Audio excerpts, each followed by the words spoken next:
My sister told me to apologize or leave after I questioned her parenting. "Get out of our house," Dad said. By morning, all their accounts were gone. Although it is said that blood is thicker than water, in my experience, money and manipulation proven to be more thick than both of those things. I spent 2 years living with my father, my sister Emily, and her kid Owen, who was 6 years old at the time. Not because I was having trouble making it on my own, but rather because they were having a hard time. My father was trying to get me to retire. Emily had not been employed for a number of years, and Owen needed everything at the same time. More clothing, visits to the dentist, and school fees are all expenses. There are more items in that house that I paid for than I would like to confess. A modest contribution was made to cover the cost of the power. Before that, I was in charge of the Wi-Fi. The next thing I did was go grocery shopping, then I went to the store to get school supplies, and then I found myself paying for Netflix, the water bill, and the trips to Costco. In fact, I went out and purchased a bunk bed for Owen's room. It was referred to as temporary assistance. It never came to an end. I didn't file a complaint. I concluded that it was a member of my family, and that we were all going through a difficult time together. On the other hand, the record incidents occurred. The highly valued vinyl collection of Dad. Never allowing anybody to get their hands on them, he stored them away in a cupboard. On that particular day, I returned home after working a long and difficult shift. When I opened the door, I discovered records scattered all over the floor, with black discs coated with neon marker. Owen was seated in the center of everything, with his legs crossed and no caps on the Sharpies he was holding in both hands. Neither did I shout. I asked him in a peaceful manner who had given him the markings. He stated that Emily had, and that she had instructed him to keep himself occupied while she went to the store. The living area as a whole appeared to be a studio for children to create art. After a half an hour, Emily arrived home and immediately got into a frenzy. At me, not at Owen, I say. I was told that I had no authority to be interrogating her son. He said that I had caused him to experience trauma. I was completely taken aback. Even when it came to the records, she did not express any regret. I have just started a rant about how I have always been critiquing her parenting style. During the middle of it, Dad came in and joined us. After taking a glance at the ruined documents, he turned his attention to me, as if I had done it myself. Emily broke down in tears and confessed that she was responsible for Owen crying. As he stood there with his arms crossed, he informed me that I needed to submit an apology. In my mind, he was making a joke. For a moment, I waited for him to either chuckle or at the very least acknowledge how absurd it all sounded. On the contrary, he went on to assert that this was not the first time that I had exceeded my authority. Directly, I inquired as to whether or not he was serious. His statement was that I either apologized or I left in that manner. There is no debate. For 2 years, I had been providing assistance to them by paying their bills, providing them with food, canceling dates because they need transportation, and putting my own debt on hold in order to purchase items that they required. As a result of my refusal to kneel down to my sister and her child, I was now being disqualified from the event. My response was, okay. On that particular evening, I packed my belongings, taking only my laptop, my documents, and a few articles of clothing with me. There was no farewell from me. There was no note left by me. By the time they awoke, I had already left the room. In the same vein, Emily's phone plan was the same. I had my name listed on the account. It's gone. This includes the Wi-Fi, Netflix and Amazon Prime, which includes the monthly delivery service. All of the utilities that I had been paying for under my name were about to be terminated. They dissipated like vapor with all that they utilized that originated from me. I had 15 texts by the time lunchtime rolled around. Emily was angry with rage. Her phone has no data on it. Owen was unable to keep up with his cartoons. He phoned twice to inquire about the reason why the water was turned off. I received a text message from my cousin Natalie, who was perplexed since she knew that Emily had told her a peculiar version of the tale. When I stormed off in a wrath, there was something about it. I paid no attention to any of them. However, what they failed to recognize was that I was not simply departing, rather, I was fully isolating myself from them. After a period of 3 days, Dad attempted to call once more. By that point, Emily had already left 4 voicemails, each of which contained a mixture of threats and appeals. You didn't have to be so dramatic. Owen is confused as to why you are acting in such a nasty manner. The last one is my personal favorite. You need to mature and return home. In the event that I were the child in this equation, I did not pick up the phone. To talk, I was not yet prepared. Also, to tell you the truth, I had nothing else to say. However, what they had not yet recognized was the extent to which I had been involved in maintaining the operation of that residence. I did more than simply assist with the expenses. Having constructed a complete environment around them, I had done so. All of the login information for the insurance was in my possession. I was the one who paid the vehicle plates, arranged appointments, and even reordered Emily's contacts when she ran out of them she had gone through. They were not joking around when they indicated that Sarah would take care of it. They were serious. Not at all, Sarah had finished. After the week had come to a close, the first rail impact occurred. The energy payment for Dad was past due, and the power was turned off within 3 days. The call came from him in a state of panic, and he did not even bother to welcome me. Just started giving a speech about being responsible for one's actions. I inquired as to whether he still want for me to apologize. After that, he hung up. Afterward, Emily's auto insurance policy expired. A parking lot resulted in the towing of her vehicle. I received a phone call from her, weeping and yelling that I had abandoned them. The fact that they had to go home in the dark caused Owen to feel a great deal of fear. No, I did not respond to that question either. With each passing week, a new mystery was revealed. No one was there to schedule a repair for the refrigerator, which had broken down. Owen's account for school lunches ended up being empty.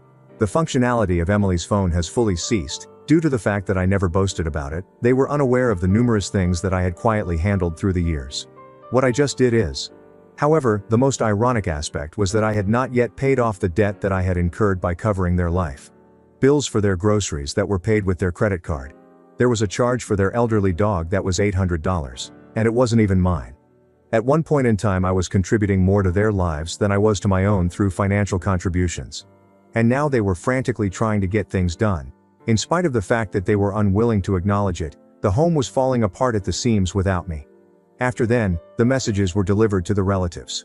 Emily, it would appear, had begun to reach out to cousins, aunts, family members, acquaintances, and anybody else who had listened to her, creating a version of the narrative in which I had walked out after a disagreement and abandoned family members when they were in need.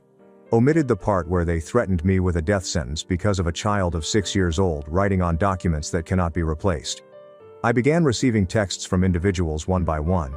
While some were inquisitive and others were on their side, there were a few individuals who were truly inquiring about the events that took place. During that time, I shared everything with my Aunt Linda. There was only one person I knew who would not be fooled by Emily's act, and that was her. I began the process by laying out the plan. Despite the fact that I had been providing financial assistance to them for a number of years, the expenditures continued to mount, and I was expelled for failing to apologize to a youngster who had ruined something that he had no right to touch. On the other hand, Linda did not immediately respond, but when she did, she posed a single inquiry. "Is it true that you took care of everything for them?" I emailed her screenshots, receipts, payments, texts from Emily asking for money, and even the most recent utility bill that I paid from my account. The response that she gave was 3 words. "I have faith in you." I had the impression that wasn't the end of it. What she would do next was completely unknown to me. No matter what it was, however, it was going to completely alter everything. Aunt Linda did not speak to them directly, at least not at the beginning of the conversation. That is not her kind of thing. When she moves, it's like a freight train, although she works slowly and quietly, and is really quiet. You won't even be able to see it coming until it does hit you. There was a possibility that she was simply trying to comprehend. It's possible that she would avoid becoming involved in the whole situation. Then, however, I received a text message from my cousin Allison. "Did you hear about the cruise?" she inquired. I hadn't heard about it. It would appear that our large extended family was making preparations for a summer cruise that would take place the next year, which would be a gigantic vacation lasting 7 days. The whole issue was worked out by Alaska. This was being organized by Linda. She had already begun organizing individuals into groups and giving them links to sign up for reservations. Within the family group chat that I was no longer a member of, everyone was discussing it for whatever reason. I am grateful to Emily. After she had begun her little campaign of playing the victim, she had removed me from the situation. I then spoke with Allison about the presence of Robert, Emily, and Owen in the group. The response she gave was, "Nope, they're not invited." At first I assumed she could have meant that they hadn't quite made their reservation yet. On the other hand, Linda had made it clear to the family that some individuals would not be permitted to accompany them on the vacation this time around. During the talk she did not mention any names, but everyone was aware of her. I was completely at a loss for words. It then became even more peculiar. Robert arrived at my door a few days later, as I had anticipated. He did not send a text message beforehand. Rather, he simply came up while clutching a 6-pack of beer as if it were going to make everything easier. He was not invited inside by me. As he stood there awkwardly in the corridor, he professed his want to have a conversation. He brought up the cruise and stated that it was a misunderstanding, and that Linda was the one who was overreacting since she was very sensitive to the drama that occurred inside the family. Afterward, he made a statement that genuinely caused me to laugh out loud. You know, if you could just clear things up with her, maybe she'd let it go. Let the situation go. I didn't have anything to say. I did nothing except gaze at him till he understood what I was trying to say. One of the things that he mumbled was that Emily had no intention of making things worse, and that Owen was missing me. Mr. Robert was the one. Just 5 minutes later, he departed. After 2 days, Emily made an attempt to call. When I did not answer her call, she left a message in which she alternated between expressing her regret and accusing me of being the one who had turned the family against her. She stated that I was behaving in a manner that was atypical, as if I were the one who was shattering the family unit. I did not provide a response. I had spent years acting as their safety net, the one who had the ability to solve things and the person on whom they relied if life became even somewhat uncomfortable. They kicked me out of the place the moment I required even a modicum of respect, and they actually believed they could get away with it. Then again, they were beginning to experience it now. There was more to Linda. She began communicating with other relatives in a quiet and collected manner, providing them with information. Receipts had been revealed to her. She had solved the equation. The volume of her voice was not raised.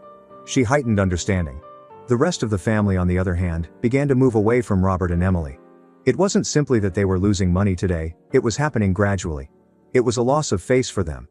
Furthermore, for individuals such as them, that was far more terrible than anything I could have ever said. The genuine blockbuster, however, was still on its way to being released. Emily and Robert were not the ones who came up with the twist. It was Uncle Joe, the one who kept to himself. He is never seen in the front of the scene. Rarely engages in conversation and never takes a stance. It had been many months since I had last heard from him when he suddenly sent me a text message that said, "Call me when you can." When I finally picked up the phone, he skipped the pleasantries and immediately asked, "Did they use your information for their tax returns?" I didn't even have to wonder about it. I was well aware of the point he was trying to make. Over the course of a few years, Emily had successfully persuaded me to grant her permission to claim some child tax credits under my name. Said that it would be beneficial for everyone in the home. Said that it was only a phase. In addition to being fatigued from working 2 jobs, I was ignorant. No, I concur.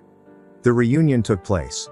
I was never able to see the money, and they continued to beg for further assistance as if nothing had changed. Joe shared with me that a friend of his who works in the field of IRS compliance had brought to my attention several odd files that were associated with Emily and Robert. My name was linked to benefits for which I did not qualify, and I was dependent on the wrong thing. He wasn't trying to frighten me by warning me. According to what he informed me, he was already working to cleanse my reputation from the turmoil. Then, however, he added something that I had not anticipated. "Sarah, they were aware of what they were acting upon." Those words stayed with me. Later in the week, Linda was the host of the family cruise planning event that took place at her residence. It was open to everyone, with the exception of Owen, Emily, and Robert. However, they did not fail to show up at any point. That night, Allison texted me in all capital letters to fill me in on everything. Emily entered the room just as if nothing had occurred. I accused her of turning the entire family against her and began yelling about how she was excluded from the group. Behind her, Robert remained silent, but it was obvious that he was allowing her to take the initiative. Emily argued that it was inappropriate to penalize Owen for his adult-level drama. I did not hear Linda shout. It was simply one question that she asked. "Are you able to reimburse Sarah for everything that she has paid for over the past 2 years?" The room fell into complete silence. Emily made an attempt to dissuade. There was a mumbling statement made by Robert that it was not about money. When Joe finally got up for the first time in years, he placed a little stack of printed statements on the table. This was the moment when Joe stood up. "In my name, I pay for everything from the utilities to the food to the phone bills to the subscriptions." Not much was spoken by him. He did not have to do it.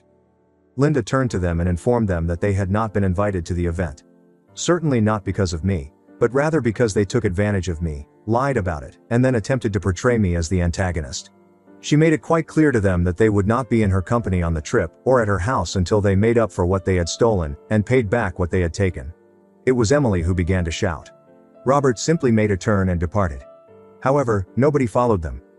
The next evening, I was inundated with messages once more. There was a pattern of Emily going between apologizing and accusing. Robert's request to speak as well as Owen's brief voicemail in which he expressed his want to speak with me. I chose not to respond. Despite the fact that they believed that the worst thing I could do was to leave, the worst thing I did was to cease coming back. They did not speak for a few days following the disastrous cruise meeting that they had attended. Although I didn't think there was much more to say, I was aware that it wasn't ended yet. There are certain people that do not just vanish, such as my Robert and Emily. They come together again, and they did it in the most pitiful manner imaginable. They started making efforts to attempt to recover their reputation. I was informed by Allison that Emily had started sending individual texts to members of the family in an effort to clarify the situation. She informed them that I was going through something and lashing out, that the record story had been overstated, and that my money wasn't actually a significant contribution to the cause. There was even a suggestion that I could be experiencing some type of breakdown from her. However, this did not work. This time, however, because Linda had already distributed the materials to everyone else. Joe acknowledged that the tax situation was genuine and severe while she was in the privacy of a small group of family members she trusted. Consequently, when Emily attempted to construct her typical victim narrative, people did not believe her. To a large extent, they did not even answer. She was blocked by a few. In an effort to clarify the situation, Robert attempted to call Linda personally, but she did not take his call. Joe did not do either. Then came the decisive strike. The official itinerary for the cruise was distributed by Linda. Flights, cabins, and room combinations are all available. Among the people that were named in the large suite were Allison, her husband, and a few of relatives that I had a positive relationship with. Despite the fact that Emily's name was not included on the list, there was a little remark at the bottom that stated, "All arrangements are final. No changes." Robert's was not one of them. The word quickly was disseminated. On that particular evening I received a text message from Emily, which said, "You really think this is fair? Owen was looking forward to it. He did nothing to you." I also received a text message from Robert. I realized that they still didn't grasp it when they said, "Whatever grudge you're holding, it's gone too far." That was the moment I finally understood. Despite everything that had happened, including exploiting me, lying to everyone, and attempting to disgrace me after everything went apart, they continued to believe that they were entitled to anything. For the first time in several weeks, I wrote back. Just one word, farewell from me. After that, I blocked both of them. On the next morning, I received a notice from Venmo. Emily attempted to mail me $40. Almost laughed out loud. Perhaps it was some kind of weird peace gift, or perhaps she was keeping her fingers crossed that it might spark a discussion. In either case, I did not accept it. Their money was not necessary for me, I did not do it. I only desired to rediscover my life, and at this point, I had it. To my surprise, I awoke on the morning of the trip to a level of stillness that I hadn't experienced in many years. No pounding on the door. There are no drawings of Owen that are playing off the walls. There was no Emily yelling throughout the house. Only the faint humming of my phone can be heard on the nightstand. There is a new email. The subject line is, "Congrats." It was not opened by me. I took my time and packed my luggage, taking pleasure in the silence. My flight to the port city was scheduled to depart at 10:40 in the morning. After arriving at the airport, Allison had already sent me a text message including a selfie and a mimosa. Her message read, "Vacation begins right now." Everything had been orchestrated by Linda. This includes flights, transportation, and even luggage tags that match.